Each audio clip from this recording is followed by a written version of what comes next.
Welcome back for another deep dive. This time, we're going old school. Oh, Yeah, 1915 to be exact. wow, going way back. I know, right? We're diving into Robert Michels' book, Political Parties. Interesting. What's so special about a book from 1915? Well, it tackles something that's still a huge issue today. How democracy, even when everyone's trying to be fair, can kind of turn into oligarchy. That age-old problem, power dynamics and all that. Exactly. And what's cool is Michels wasn't just theorizing. He used real-world examples. Like what? He looked specifically at socialist parties of his time, groups that were all about equality. Right, empowering the working class, in theory at least. Exactly. But even in those groups, he saw this drift towards a few people holding all the power. That's where his famous iron law of oligarchy comes in, right? You got it. He argued that any large organization, doesn't matter how democratic they start, Inevitably ends up with a small group in charge. yep, because to get things done, you need leadership. And leadership, well, it kind of naturally concentrates power. Makes sense. It's like this built-in paradox. Totally. We want things to be organized and efficient, but those very things. Can create the perfect conditions for a select few to rise to the top. And Michels doesn't just describe the problem, he goes deeper, looking at how this shift The happens. mechanics of it all. Yep. He even quotes this French socialist leader who, get this, compares himself to Moses. Wait, seriously, like follow me to the promised land kind of thing. I kid you not. Show us the way, we will follow. Talk about a red flag for potential leader worship. Wow. That's a perfect example of what Michels calls the cult of leadership. Oh, tell me more about that. Well, he argues that leaders, often without even realizing it, build up their authority in different ways. Like what? Think amazing public speaking, having specialized knowledge, or making themselves seem like the only ones who can get things done. So it's not always a deliberate power grab. Not necessarily. It can be more subtle, this gradual accumulation of influence. Sneaky. Yeah, and to make matters worse, Michels talks about something he calls an ethical smokescreen. Ethical smokescreen. That sounds intriguing. Basically, it's how groups justify this power shift. Meaning? They might say they represent the true will of the people even better than the people themselves. Oh, I see. Like, we know what's best, trust us, kind of thing. Exactly. Or they might say the masses are too easily swayed by emotions and need guidance. It's ironic, isn't it? They start with the goal of empowering people, but end up with, An elite in charge. right. And Michels backs this up with historical examples, showing how this oligarchy thing. It's happened over and over again, not just in socialist parties. So it's like a fundamental human pattern, no matter the ideology. Exactly. I mean, as people try to organize on a large scale, those power dynamics kick in. So what about groups that try to resist this, intentionally create more decentralized structures? Michelle says that even in those groups, leadership still emerges. Yes. Think about it. Even with rotating leadership or direct democracy, some people just naturally... Step up. Right. They're better at communicating, building consensus, or simply showing up consistently. So even with the best intentions, someone will always end up with more influence. It seems almost like a natural law, like gravity, you know? You can try to defy it, but eventually that pull towards concentrated power. It just takes over. And you know what else plays a big role in all this? What's that? Money. Ah, yes, the root of all. Well, a lot of things. But how does money tie into this iron law specifically? Michelle says control over finances is huge E in any organization. Whoever controls the money. They control the power. Pretty much. They can reward loyalty, punish dissent, shape the whole direction of the group. It's all about who holds the purse strings. Exactly. And he uses the example of the German Socialist Party back in the day. What happened? They debated whether to pay their parliamentarians. Some argued it would make them too independent. Interesting. Too independent from the party leadership, you mean? Exactly. Because financial dependence means control. Makes you think about all sorts of organizations, right? Oh, absolutely. From political parties to nonprofits, even small community groups. Follow the money, and you'll find the power. Couldn't have said it better myself. And Michelle's points out it's not just the money itself. It's a combination of factors, right? Yes. Yeah. The financial power, the natural tendency towards leadership, the pressures of the political landscape. It all creates this almost irresistible force, pushing even the most idealistic groups. Towards oligarchy. So, starting to see how this all fits together. But it makes you wonder, can any large organization truly be democratic? That's a question we'll dig into in the next part of our deep dive. Michelle's doesn't necessarily say it's impossible, But he definitely makes us think critically about whether traditional democracy can work. especially in complex organizations. All right, listeners, things are about to get even more interesting. Stick with us as we explore whether there is ANY hope for true democracy in large organizations. Okay, so before we went down this rabbit hole of oligarchy, we were talking about how democracy can be tricky. It's a constant struggle, that's for sure. Right. It felt almost hopeless, like no matter what you do, organizations end up ruled by a few. Well, Michel doesn't just leave us hanging there. He actually explores some ways to fight back against these tendencies. Really. Give me some hope here. What kind of solutions does he talk about?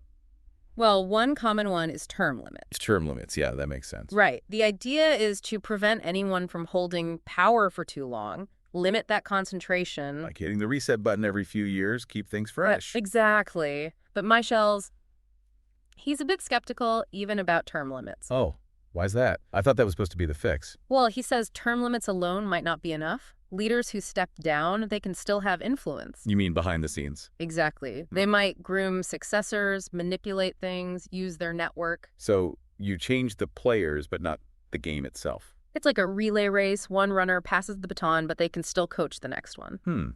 That's a good way to put it. So what else does Michel suggest? Any other strategies? Another one is referendums. You know, putting big decisions directly to a vote of all the members. That sounds pretty democratic, right? Letting everyone have a say. In theory, it's great. But Michel's, ever the realist, he points out some problems with that too. Like what? Well, first off, you can't realistically have a referendum for every decision. Too many, too time-consuming. Yeah, that makes sense. You have to choose which issues are important enough for a big vote. Exactly. And guess who often gets to decide what's important enough? Oh, I see what you're saying. Yeah. The leaders themselves, so they still have control, even with referendums. Plus, Michel's argues sometimes the average member, they might not have all the info to make the best decision. Yeah, not everyone's an expert on every issue. Right, so they might vote based on emotion, incomplete information, or just follow what the leaders say. So even with good intentions, referendums can be tricky. They can be manipulated. And this brings us to one of Michel's big points. It's not just about structures and rules. It's got to be something more. You need a culture of critical thinking, engagement, accountability. That's what he says. So people need to be active, question things, hold their leaders' feet to the fire. Exactly. But that's way harder than just setting term limits or having a vote now and then. Right. How do you actually create that kind of culture? Well, Michel's doesn't give us a simple recipe, but he emphasizes education, open dialogue. Informed members are key. So people need the knowledge to see these power dynamics, to challenge the narratives they're given. And the confidence to demand transparency, hold leaders accountable. It's like awareness is the first step to fighting back, right? Exactly. Knowing about this iron law helps us spot those tendencies early on, resist them. Not about getting rid of leadership entirely, but about making sure power doesn't get out of control. Checks and balances, that's the idea. This makes me think about another thing Michel's mentions, keeping leaders connected to the regular members. You mean so they don't get too isolated up there in their ivory tower? Exactly. If they're constantly interacting with the people they're supposed to represent, It's harder for them to lose touch, to forget what matters. they can't just live in a bubble with other leaders. They have to stay grounded. And Michel suggests some ways to do this. Regular town hall meetings, feedback systems. Even requiring leaders to spend time working at the grassroots level, right? That's one of his ideas. Keep those lines of communication open. Remind leaders who they serve. Like a two-way street, right? Absolutely. Leaders need to listen and be responsive, but members need to participate, speak up. Make their voices heard. And that's a crucial part of Michel's message, creating a truly democratic organization. It's a constant process. It's not a one-time fix. It requires vigilance, engagement, and that willingness to challenge the status quo. Always be pushing. Like tending a garden, you can't just plant the seeds and hope for the best. You gotta weed, water, nurture, and even then, there's no guarantee. But it's worth the effort, right? To try to create something that's truly fair and representative. Michel's would say so. He's reminding us that building a healthy democracy, whether it's in a group or in society, It's a collective responsibility. It's about recognizing the challenges. but also believing in the possibility of positive change. So even if that iron law is always there, lurking in the background. We're not powerless against it. We can fight back. Okay, I'm starting to feel a bit more optimistic now, but there's still this big question in my mind. What's that? If these oligarchical tendencies are so deeply rooted in human nature, in the way we organize ourselves? Can true democracy, even in a small group, ever really exist? Or is it just an impossible dream? That's the million-dollar question, and it's one we'll try to tackle in the final part of our deep dive. Oh, listeners, you won't want to miss this. Things are about to get philosophical. So we've talked about the iron law, we've brainstormed solutions, we've even talked about how important it is for people to be, well, involved. Engaged, informed, all that. Right, but the big question remains, can true democracy in big organizations, can it actually exist? Or are we chasing a fantasy? That's what Michelle's really makes us think about, doesn't he? And honestly, I don't think there's a simple answer. No easy answers, huh? Nope. But just wrestling with this question, I think that helps us understand Understand what? power, how it works, how people participate, what democracy even means. Okay, so big, deep questions. Where do we even start? What makes this so hard to figure out? Well, Michelle's points out a few things. One is just how massive and complicated modern society is. Yeah, things are way more interconnected than back in 1915. Right. And the bigger and more complex things get, the harder it is to have everyone directly involved in every decision. Like, imagine trying to run a country by having everyone vote on every single thing. It'd be chaos. Logistically impossible. So that's where representative democracy comes in, right? We elect people to make decisions for us. Exactly. But as Michels points out, that very act of handing over power, that's where things can go wrong. Because those representatives, they can become detached from the people they're supposed to represent. It's that bubble we talked about. They get caught up in the system, forget about everyday folks. Start thinking they know what's best for everyone, even if they haven't actually asked. It's easy to fall into that trap, even with the best intentions. So even representative democracy, it's not a foolproof system. It can still slide into oligarchy. Which is why Michels keeps saying, stay vigilant, stay active, participate. Can't just sit back and assume everything will be fine. Nope. You got to hold those leaders accountable, demand transparency, stay involved. It's like we can't just plant the seeds of democracy and walk away. It's constant work. Weeding, watering, protecting it from the things that can choke it out. That's a good way to put it.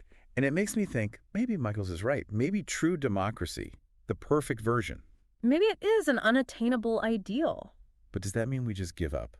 Not at all. It's about striving for it, constantly pushing back against those oligarchical tendencies. Demanding better from our leaders, creating systems that actually give people power. And that's what makes Michael so relevant today. It's not about having all the answers. It's about understanding the questions, the challenges, the things we need to watch out for. It's like he's giving us this toolkit, and saying, go out there, use these tools, make things better. Don't be afraid to get your hands dirty. Exactly.